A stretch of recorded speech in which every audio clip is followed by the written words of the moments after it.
My sentiment is kind of like what y'all were saying. I definitely think that this was a thing for the girl, Joy, and I think it's a thing for views. I think that's Cam's. Is that his newer show or that's a show he's had? It's just a second channel. He's had it for a while. Okay. I think that he's also playing into his audience. I'm sure he has a lot of females as his audience and he's playing into it. And not for nothing, that guy, I remember watching a clip of him before. He is annoying, so I could see where he just doesn't like him anyway. So this was a good opportunity to go You back think at that him. Jason Whitlock is annoying? Yeah, the way that I was introduced to him, you guys brought him up on something a couple of weeks back or a couple of months back. And when I watched him, I was like, "Who? He's he has a strong personality, let's just say." So I could see where maybe Cam doesn't really like him anyway. Quentin, I think you were talking about that. Like athletes aren't big on these media guys or these commentators. So he probably already doesn't really like him like that anyway. So this was like a great opportunity to hit him for what he was saying.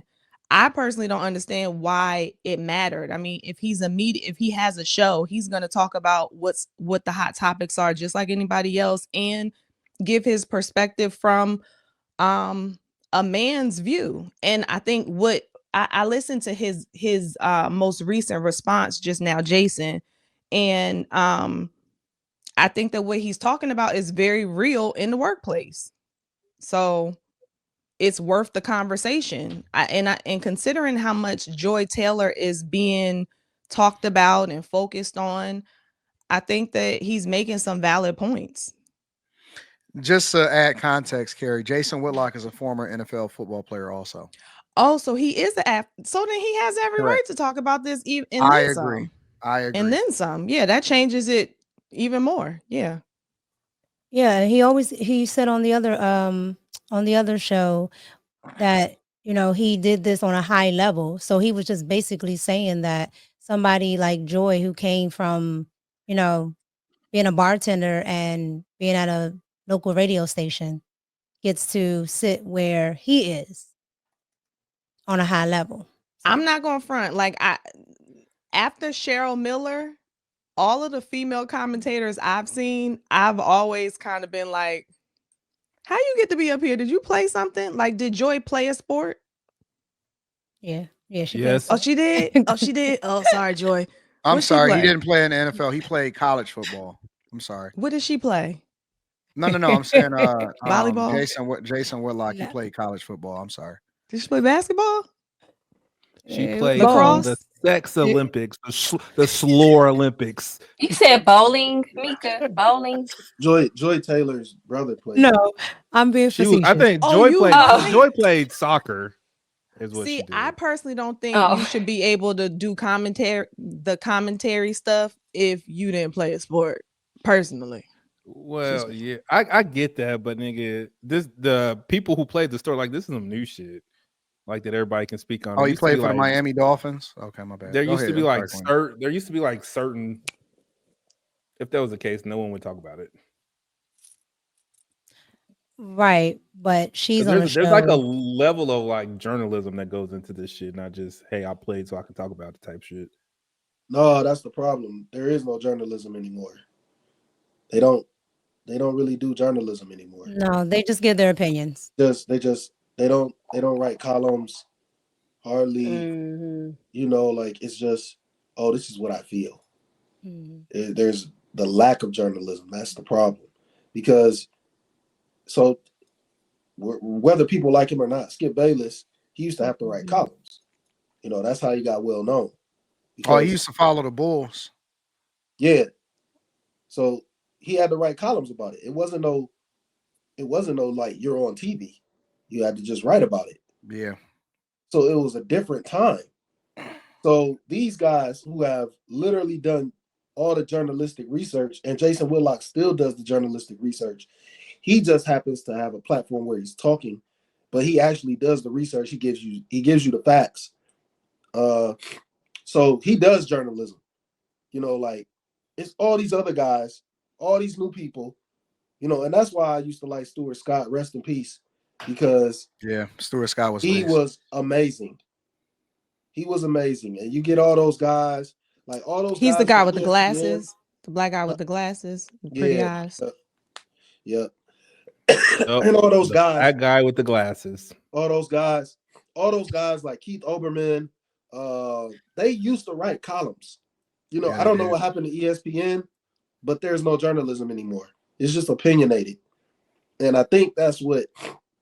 So where I did big up Skip Bayless, he's the one that introduced that form of, well, I don't want to call it journalism because I'll say that form of television. Entertainment. Mm-hmm. Thank you. Because he started giving his opinions and he started destroying LeBron. And that's how he started making his comeback. He was known.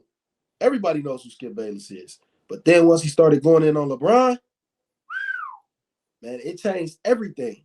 Because now everybody, all they want to do is just give opinions. They don't want to back that shit up with facts. Even though Skip sometimes from time to time, he'll use the stats. But now, it's all opinion based now. Yeah, I don't think that But back in the day, am I wrong though? I mean, I know everybody can do content now, so I get it. But back in the day, for the most part, weren't commentators like no, no, they weren't like they were journalists. Hmm. They were Yeah, journalists. I think Stephen A. it. Smith, all of those guys, they were lifetime journalists. They documented the game. They did the interviews. They did the legwork, and you know what I'm saying, building relationships with general managers and people within organizations to have breaking news. To, you know what I'm saying, give you all So of the maybe different they things just and stuff like that, and so on and so forth. And so they were respected because they were the ones that were really dedicating their lives every single day, day in and day out, to documenting the game. Honestly, okay. I respect them both, right? I respect the players and I respect the journalists. The difference, though, is that I don't respect the players that think that there's a lot of players that starting podcasts, right?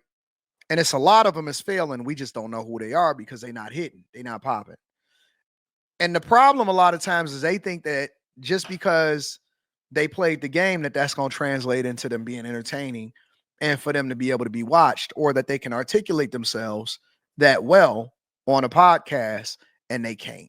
And it's a lot of people that's failing royally. I mean, even if you want to just go based off of other people that are popular, Joy Taylor and Quentin himself has said this, and he's agreed with me on this. Joy Taylor's podcast is trash. So if you can't even be able to, if you can't communicate effectively in a podcast, what makes us think that you're qualified to do some of the stuff that you're doing, and we not just there to see your big cans and your big rack on ESPN, or not even ESPN, Fox Sports? No. Let's be for real, Quentin. If she's so entertaining, if she's so great at what she does, how come her podcast is, when she's by herself, garbage, but she deserves to be in between Skip Bayless, who is a legend in his own right, and Shannon Sharp, who's a legend in his own right? What made her qualified to be able to sit in between them outside of her looks? Her box. Exactly. And I agree with you. Her box. Yeah. So and I that's all didn't I'm know saying. this. I didn't know this until today. Joy Taylor has on that Speak show executive producer credit. Somebody said big cans and peanut butter get views. Then how come it don't get views on her own channel? That's all I'm saying. I think her own channel is her content. Like, people don't like her content. Like, maybe if she had her own channel and she talked about sports, maybe she would get. But we don't like you speaking on social issues, Miss Taylor. But I don't think she knows sports. Well, you can't say that. She has to know something. You can tell by she knows something. Like, I've heard her talk enough that if she can carry on a conversation with Colin Cowherd, she knows something. Okay, so You can't just say she doesn't know. She just doesn't know sports. You can't say that. Like, I've listened to her, and she knows something. You can't just totally discredit her. Like, put it this way: she slept her way to the top, but she's learned something in the process. One of my good friends, that nigga lied on his application about his job, and he got that job. He's had that job for 10 years unwarranted, but he knows something because he's been doing it for so long. Fair enough, but it doesn't mean that I still don't think that just say she don't know. She don't know sports. When I say, she knows okay, so sports. this is what I mean. This is what I say. This is what I mean when I'm saying that. When I say she doesn't know sports, meaning just like Jason Whitlock was talking about at a high level. Other than Jamil Hill, I haven't seen women on TV that can just spit off stats like that. Cheryl Miller. Nah, No. Like there's rarely women that actually can go and spit off stats, know what coach was on this team from this time to this and this. Like being able to hold a conversation on a surface level, most women can do that with sports. She's being carried, bro. She's being carried all day long. Yeah, you gotta go ahead and move the goalposts on this one because that's not right. What do you say? No. I think that Joy, listen, she's learned something. I give you that. I have no disagreement with that whatsoever. But when you've been on it for the last 8 years, I would think that you know something. Learn something. You gonna learn something. And that's cool. But she's still not good, in my opinion. She's still not good. But he said, how did she get on? So if you got on it and you learned in 8 years, right? Then that means you didn't know it coming on. Hey, nigga, every now and again, a dog need to get thrown a bone, nigga, to level up shit. I'm not criticizing how she got her position. That's not my problem. I understand how the game works. The game is the game, no matter how you want to spin it. What I don't like is two things. The first thing I don't like is everybody is trying to ignore the fact that her best friend said that she was going to at some point, Me Too, the guy that she had been sleeping with, getting to the top. That's a problem. That's the one thing, one of the things that everybody keep ignoring. And that's the problem with simping for this whole situation, is because she's done two. If the accusations is true, because that's all that people are commenting on, that's all you can go by is the accusations.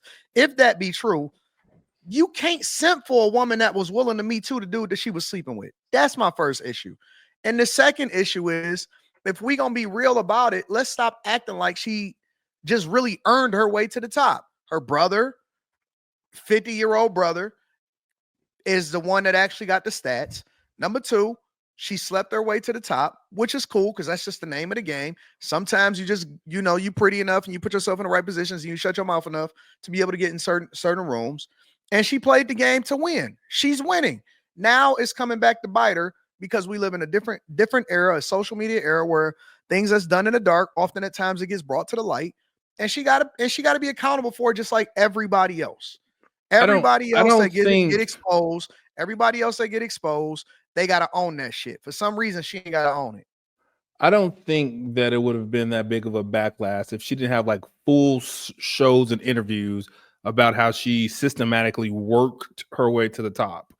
Like if she just let it alone, she never spoke about it, this would have been fine. Yeah, but she tried to be arrogant about it and say that I've worked my way to the top, knowing you did the latter.